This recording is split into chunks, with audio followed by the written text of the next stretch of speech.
JC Mahabay. Hi everyone, I'm currently here to the vlog-con of Paolo Onesa. Paolo is one of the finalists of The Voice PH and currently he's launching his album.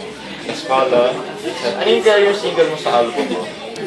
The career single as of now is Lucky in Love, and the next single will be When I Was Your Man. Nandun na yung video ready to pakita na. More on the songs dito, puro mga revival siya. Yes. Ito, yung concept ng album is yung mga favorite pop love songs natin, tapos ginawang standards, ginawang crooner, at different take din sa mga songs. So, hopefully, mapakinggan ng mga tao lahat. Yes. Ano yung favorite mo sa mga songs na to? Ako yung personal favorite ko, Which Way Robert Frost. Kasi una-una original song siya, and ganda ng melody niya, yung feel ng song. Saka nakakadala pag kumakanta na. Yes. Do you have any duet songs with any lady singers here? Yes, yung special duet with Clarice De Guzman and Diva.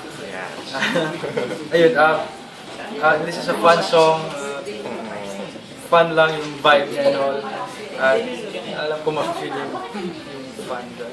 If you have given a chance na magkaroon ng duet songs with Diva, sino ang gusto mong magkaroon ng duet with? Siguro a different artist would be Zia Quizon or maybe Casey Tandingan. Kasi interesting kung anong magiging collaboration niya. So, ayun. And kanino mo po nakikita yung sarili mo in the future sa mga singer natin, both OPM at international? Ako, gusto kong mag-dream, parang gusto ko dream na parang Coach Bamboo, gano'n, parang challenge yung sarili ko. Pero yun yung dream, to make more music, always try to give out a message to the people listening. Yes. And yun, invite mo natin siya dun sa album mo, tsaka if you have any album tour or album launch, meron ba? Yun, I invite you guys to grab a copy of my album. Paolo Onesa Pop Code Standards under MCA Music. And you can also download it on spinner.ph and iTunes.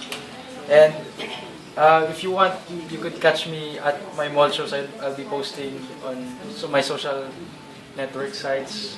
And yun, para i-sign ko and then selfie, tapos hug lahat. Gawin natin.